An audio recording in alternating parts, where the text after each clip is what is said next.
This is All India Radio Bangalore and Mysore. We now bring you excerpts from the speech on origin and development of Indian political cartoons by R.K. Lakshman, delivered at Bharatiya Vidya Bhavan.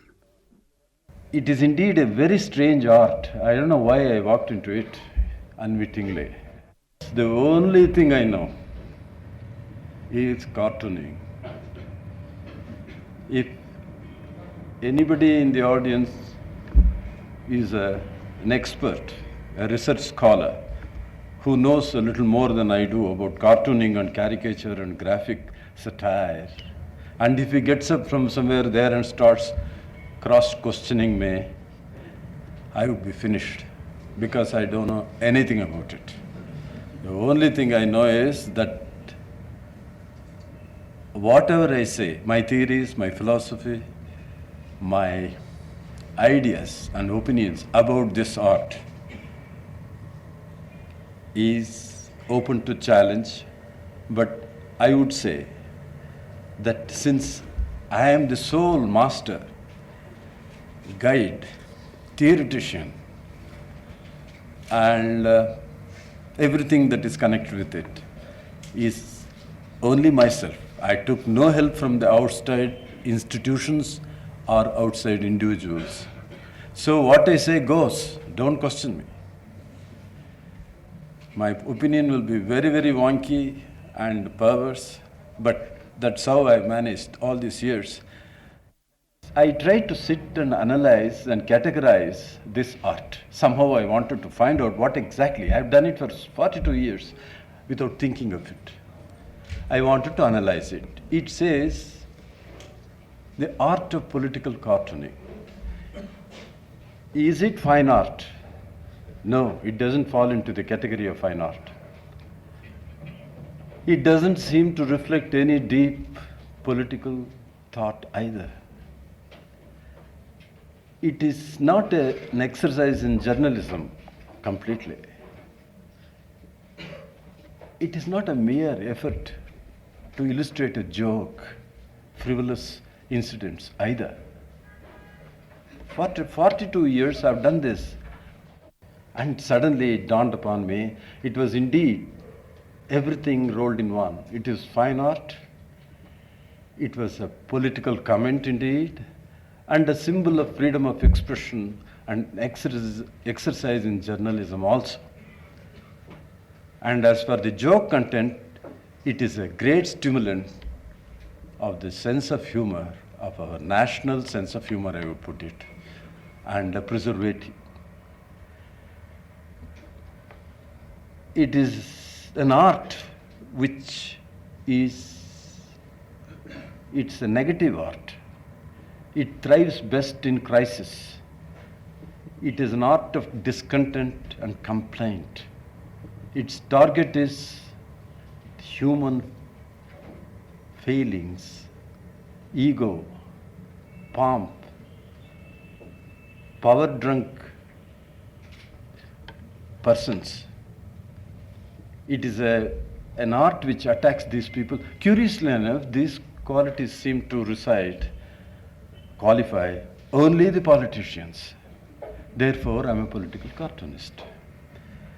Whatever these people do, they take over the country or the world, these politicians, and run it according to their light.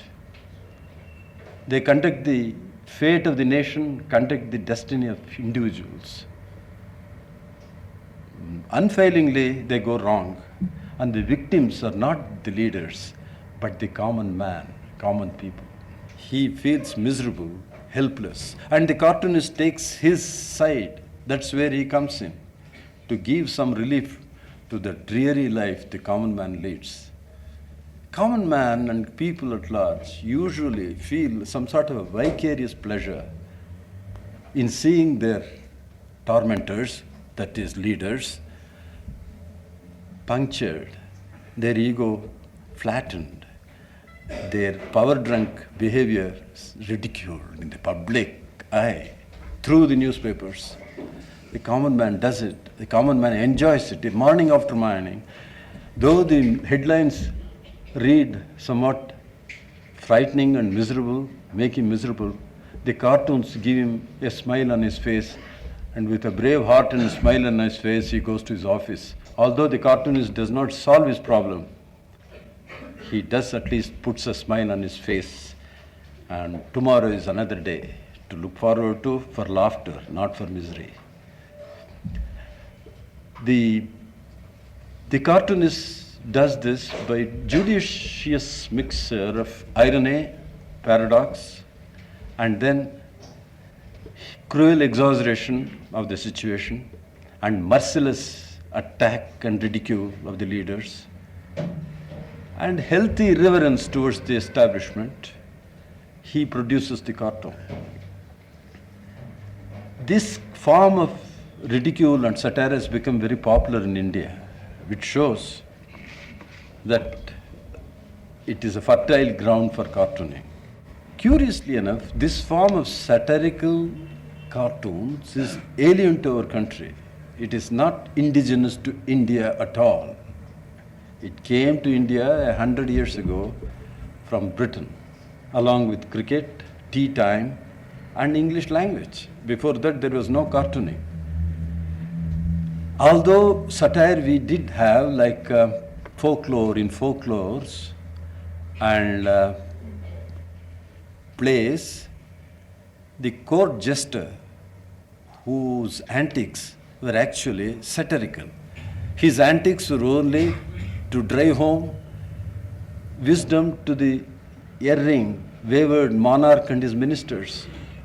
Vidushaka was the role of that man was to correct the wayward king at the risk of losing his head, cab, bell and all.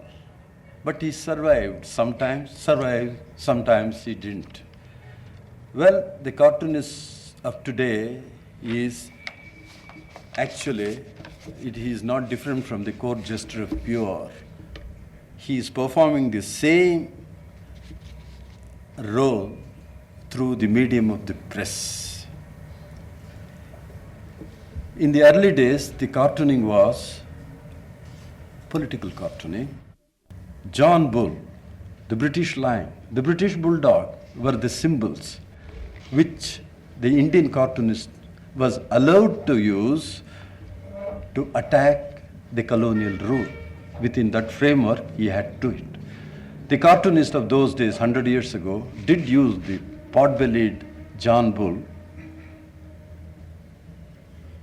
pressing down Bharatamata under his jackboot. Unfortunately, these were rather posters than political satire. It went on and on. Viceroys, governors, commissioners started making their grotesque entry into cartoonist framework. At that time, Indian independence picked up and gathering momentum. Cartoonist sharpened his pen and cleaned his brush and attacked imperialism in its rule more blatantly. You see, the cartoon and caricatures, of course, our stage was full of eccentric people. This is the only country where such variety of dress, appearance, in Britain and in Europe, everybody dresses same, black suit and tie and hat and overcoat. You can't distinguish one from the other. But here, it is getting dangerously standardized. It goes on and on like that, and the cartoonist has got a field day. But to be a cartoonist, what are the important things? He can't become a cartoonist. He has to be born. A general knowledge of things. A general knowledge of things that is going on around him. And the most important thing is the cockeyed vision of the world. He shouldn't see the people, you people see things. It should be turned upside down and seen. Only then it is attractive, which is called a cockeyed vision. A drawing is a very essential part of cartooning. So essential that what is lacking in thought can be easily balanced and made attractive by a good draftsmanship. Most of you here were once artists. Perhaps you people don't know about it. Can anybody lift your hand and say, when I was a boy of 3 or 2, I never drew anything? Every one of you have drawn a house, a cat, a tree, something. Your hand, before you learned the alphabets, was busy drawing a cat, dog, and something. Your parents gave you a piece of chalk and kept you busy drawing pictures. Crayons, paint box were the beginning of an artist. But what happens? As you grow up, the economic compulsions make you become doctors, engineers, and so on. Otherwise, all of you would have been cartoonists. But thank God you are not. Otherwise, I would have lost my job. So, but this subconscious desire to be expressed in pictures persists. When you become chairman of an institution, a telephone call comes from Delhi, your pencil is in your hand, you go on the blotting paper, doodle, which is nothing but an extension of the child of 3 trying to express itself once again, but you people don't give it a chance and smother it completely. It is, the tendency is there. But if you can draw and don't have a sense of humor, that's no good for the cartoonist. Supposing you have sense of humor and can't draw for nuts, that's no good either. So a conjunction of all these elements, ingredients, alchemy of the cartoonist is all of that put together. You were listening to the excerpts from the speech on origin and development of Indian political cartoons delivered by R.K. Lakshman at Bharatiya Vidya Bhavan. This broadcast came to you from All India Radio, Bangalore.